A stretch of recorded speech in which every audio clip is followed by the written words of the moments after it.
Hello, everyone. How are you doing? This is Daryl Guberman, CEO of Guberman PMC LLC, a quality consulting firm here in Connecticut, also a registration company for ISO certification, all derivatives. We've been open for almost 13 years as of August 2024. And our background, again, is aerospace, medical implants, printing, and plastic distribution, where we dealt with every type of industry under the sun. Today, this is a story, really. I'm going to try not to be long-winded here. All the data will be found down below in the description. This video today is Ralph Nader. And here he is. Thank you for coming, Ralph. Ralph Nader's warning, Boeing, seems to have fallen on deaf ears, QA expert Daryl Guberman explains. Yes. In 2019, he gave a little bit of an interview concerning the newly appointed or anointed CEO of Boeing, and that was David Calhoun. David Calhoun is in the wings as well. In 2009, you're going to discover that Boeing was made a regulator by the FAA. That means when you have people complaining that Boeing did not notify the FAA about the MCAS system or 50 rivets missing, they didn't have to. They are the FAA regulator, given that disposition in 2009 when you had Mr. David Calhoun on board. You have Mr. McNerney, Jim. He was the president of Boeing between 2005 and 2015. He also was the chairman of Boeing between 2005 and 16, and he was the one who oversaw the development of the Boeing MAX. So let's go into this story a little bit, and then I'm going to play you Ralph Nader's interview. It's 4 minutes long. It's well worth listening to, where he actually lambastes David Calhoun because he calls him basically a number cruncher.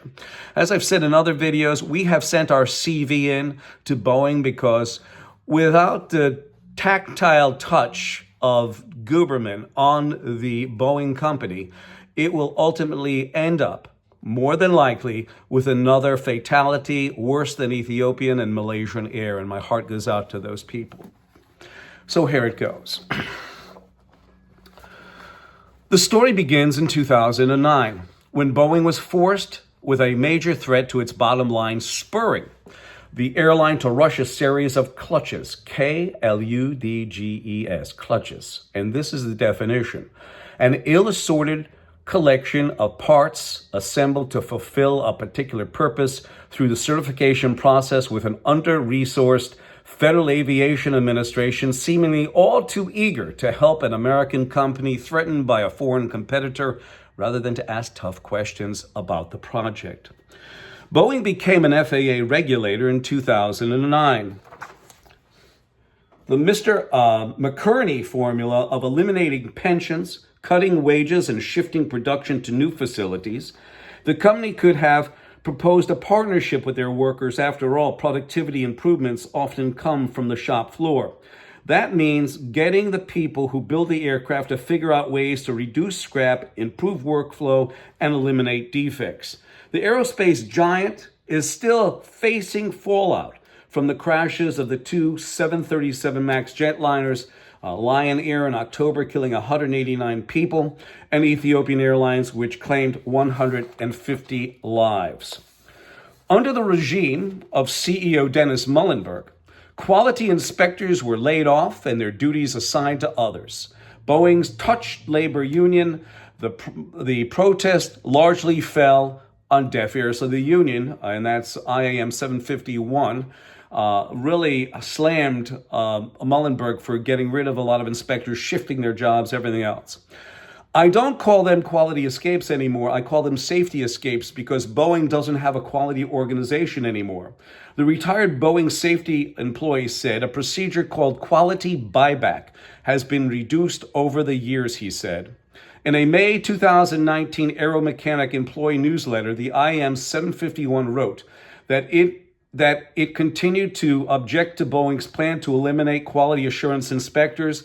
The union vowed to have its members reveal instances where Boeing is not following its own internal process. Removing inspections and discovering defects further down line will cause an abundance of out-of-sequence work and more damage to the airplane through rework. We have engaged in what we see as a long battle to protect integrity of our manufacturing process, the union wrote its newsletter. And Dennis Muhlenberg, after that plane went down, those planes, he got $62 million as a death benefit, I guess, for those people. And it was bargained for in a contract. But you're going to hear Mr. Nader talk about that. And I'm going to stop right now and let the interview speak for itself. I want to talk about a topic we've been talking a lot about over the past month. Boeing expected to cap that rocky 2019 with weak December deliveries. The number will be released today. David Calhoun's second day as CEO on the job. At the same time, Bloomberg reporting Boeing convinced Indonesia's Lion Air the year before its fatal 737 MAX crash that Lion Air's pilots didn't need simulator training. In one message released last week, but provided unredacted to Bloomberg, one Boeing employee referred to Lion Air employees as idiots. Also in the past 24 hours, Democratic Senator Edward Markey urging Boeing's board to cancel the bonus that Calhoun will receive when the 737 MAX returns, and Boeing defending the compensation plan. Joining us on Squawk's Newsline right now to talk about all this, Ralph Nader. His niece died on Ethiopian Airlines Flight 302 last year. Ralph, thanks for joining us, trying to help us make sense of where we stand in, I hate to call it a saga, but it has become that. First, your take on David Calhoun now on the job on his second day, and whether you think he's going to be able to change the dynamic. Well, David Calhoun has been on the board of Boeing for about 10 years, so he's the keeper of the secrets. He's part of the problem where the board rubber stamped Mr. Muhlenberg and his executive corps in disinvesting in Boeing and going in 2011 with the hoped up planning for the 737 MAX. So he also hails from many years in General Electric under Jack Welch, where he learned to engage in severe cost cutting, anti-union activity, and laid the basis for the hollowing out of General Electric to this day. It's just a shadow of itself. So it's hard to see any qualifications by Mr. Calhoun to turn the Boeing Corporation around. Well, but don't you want to give him an opportunity? I mean, don't you want to give, I don't want to say a honeymoon in this context, but don't you want to give him some time to see if he can turn this around? Well, he's already had a lot of opportunity. He was the leading member of the board working with Muhlenberg for years. He's approved Muhlenberg's $80 million package after Muhlenberg was fired. So he's not a fresh face. The board of directors is a crony board or a board that doesn't have any experience. What's a fair way? When would be a fair time and way to measure David Calhoun's success or failure in terms of trying to fix the problems at this company, recognizing your view that he is not the right person to be in that job? Well, first of all, he's got to elevate the engineers to the decision-making instead of the financiers. That's one. The second, they did make a final good decision after having to reverse themselves on simulator training. That's going to cost Boeing at least $5 billion. Simulator training for the pilots around the world on the 737 MAX. But he's got to change the culture of the corporation, and he comes from a financial background. It's going to be hard to see how... It's a big job and may take some time. Let me ask you a question about money and compensation, because we talked about it even just yesterday. We were debating this issue. As you referred to, and I think that the number is closer to $62 million rather than 80, but Dennis Muhlenberg, when he left, he did not receive severance. However, he did receive compensation that, from what we understand, he was due, in large part because it was deferred compensation over his 35-year career. He was paid a salary, of course, and then put a percentage of that into deferred comp and also had vested shares. You're arguing that he still should not have been paid that money? Well, he bungled the whole corporation. I mean, I'm not dismissing the problems that took place at the company. I'm suggesting that was he entitled to that money? Whether he was overpaid or not, there are people who will debate that as well. But to the extent that you have been paid over a 35-year career a certain amount of money, you put some of that aside as part of a deferred compensation plan and their vested shares. you believe that was still at the discretion of the board and they made the wrong decision to pay it out? Is that your view? Contractually, they may be obligated, but in terms of optics, in terms of equity, in terms of how he bungled the company, they should have pushed for forfeiture. They should have pushed for forfeiture.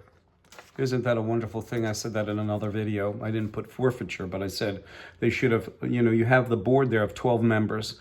They should have said, forget your contract, forget what you have done, and that's it, because under his leadership, it's not, most of these people at the top think that the fertilizer begins on the floor. No, it begins with them. They are the leaders of the ship, and that is the problem. And when you have number benders there, now he had some engineering background, of course, but we have to look at it. They get paid the big bucks, Muhlenberg and also Calhoun. I don't think Calhoun has long on the Boeing tragedy that's going to happen. I really don't think when you start seeing them get rid of people like they did Ed Clark and replace them with people who've already been in the facility rather than bring in new blood, i.e., Daryl Guberman and our team. And that's what I'm telling you. My telephone number is 203-556-1493 or Daryl, DARYLTQRS at yahoo.com. And remember this, ladies and gentlemen, it is easier to believe a lie that one has heard 1,000 times than to believe a fact no one has heard before. And that was from A.A. Milne. I thank you.